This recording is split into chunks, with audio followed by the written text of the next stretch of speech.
Halo, Assalamualaikum warahmatullahi wabarakatuh.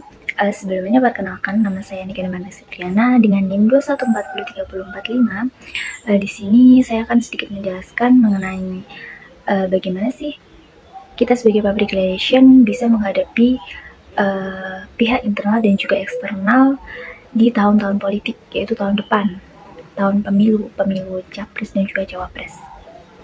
Untuk menjadi seorang public relation yang efektif, itu tuh kita tuh seperti apa, dan di sini saya akan sedikit menjelaskannya. Oke, langsung saja. Untuk menjadi seorang public relation untuk menghadapi tahun politik itu ada beberapa yang harus kita hadapi atau kita pertimbangkan, hal-hal yang bisa kita pertimbangkan. Yang pertama itu yaitu pemahaman yang kuat tentang tantangan politik, di mana kita harus bisa memahami dinamika politik yang ada, isu-isu krusial, dan juga berbagai pemangku kepentingan atau stakeholders. Yang kedua yaitu komunikasi yang jelas dan transparan, di mana kita bisa memberikan informasi yang jelas dan transparan kepada pihak internal dan juga eksternal, dan kita bisa menghindari kesan bias dan juga memihak pada salah satu pihak politik, seperti itu. Yang ketiga yaitu responsif terhadap isu-isu aktual, yaitu kita bisa sesegera mungkin untuk menanggapi isu-isu yang berkembang dengan cepat, karena kan di tahun-tahun politik ini benar-benar banyak banget ya saluran komunikasi yang terbuka untuk menerima pertanyaan-pertanyaan dan juga memberikan klarifikasi. Jadi kita tuh harus bisa menanggapi isu-isu tersebut dengan cepat. Yang keempat yaitu membangun jaringan dan juga hubungan yang kuat, di mana kita bisa membangun hubungan yang baik dengan media dan juga pihak-pihak yang terkait untuk memastikan informasi yang disampaikan itu secara akurat. Yang kelima yaitu kita bisa mengelola konflik dan juga krisis yang muncul. Kita bisa menyiapkan strategi apa, kita bisa menyiapkan mengelola konflik-konflik atau krisis yang muncul. Jadi kita harus bisa melakukan manajemen krisis dengan baik, seperti itu. Yang keenam yaitu memanfaatkan media sosial dan teknologi, di mana tahun ini kita menghadapi era-era digital, era-era perkembangan teknologi yang dengan cepat. Kita tuh harus bisa menggunakan platform-platform sosial media atau platform-platform teknologi digital itu untuk menyebarkan informasi secara cepat dan efektif kepada khalayak yang lebih luas. Tetapi dengan catatan informasi tersebut itu harus informasi yang benar-benar valid. Jangan menyebarkan informasi yang tidak benar atau hoax, seperti itu. Yang ketujuh yaitu evaluasi dan juga pembelajaran. Nah, setelah menghadapi situasi politik, kita bisa melakukan evaluasi atas keberhasilan strategi komunikasi. Jadi kita bisa mempelajari untuk meningkatkan kedepannya itu bagaimana, seperti itu. Kita bisa melakukan evaluasi atau penilaian tersebut.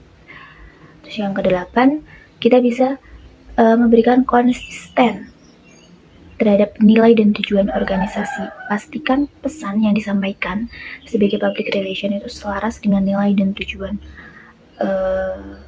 yang diinginkan ya, tanpa terjebak dalam politisasi yang berpotensi merugikan reputasi diri Anda sendiri, seperti itu.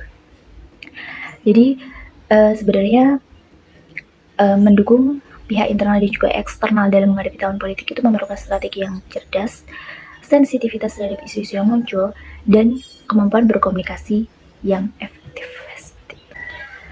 Oke, jadi ada beberapa hal yang bisa disimpulkan dari penjelasan saya tadi.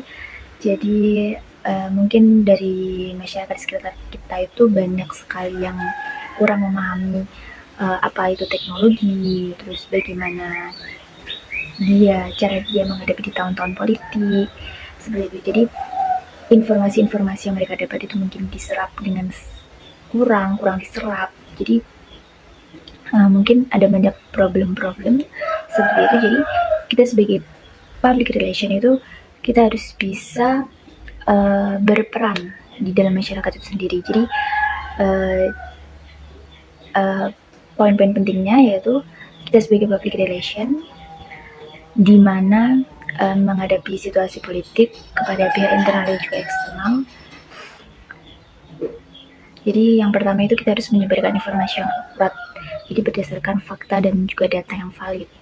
Terus yang kedua kita harus berpartisipasi dalam diskusi yang terbuka. Terus yang ketiga, kita bisa mendorong partisipasi dan pemilu yang benar-benar tanggung jawab. Jadi kita tuh saat mengajak orang lain itu kita harus bisa turut serta dalam proses politik itu sendiri. Terus yang keempat, kita bisa memelihara komunikasi yang terbuka. Selanjutnya yaitu menjadi model perilaku yang positif. Ya, kita harus menunjukkan sikap yang santun, hormat, dan juga toleran terhadap perbedaan pendapat-pendapat yang ada dalam suasana politik. Yang keenam yaitu terlibat dalam proses pendidikan politik. Terus dan yang terakhir yaitu kita harus menggunakan media sosial dengan bijak dan juga cermat, di mana media sosial itu sebagai alat untuk menyebarkan informasi dan juga mendukung diskusi yang produktif. Jadi kita harus menghindari informasi-informasi yang tidak terverifikasi dengan benar, seperti itu. Jadi sebagai bagian dari masyarakat, peran sebagai public relation dalam konteks politik itu mencakup untuk menyebarkan informasi yang akurat, mendorong partisipasi yang bertanggung jawab, dan juga memelihara komunikasi yang terbuka serta konstruktif dengan orang-orang di sekitar. Baik, segitu saja penjelasan public relation dari saya. Jadi penjelasan seperti ini mungkin bisa bermanfaat bagi kalian semua. Jangan lupa like, subscribe, dan share, dan juga komen juga di bawah. Sekian dari saya. Wassalamualaikum warahmatullahi wabarakatuh.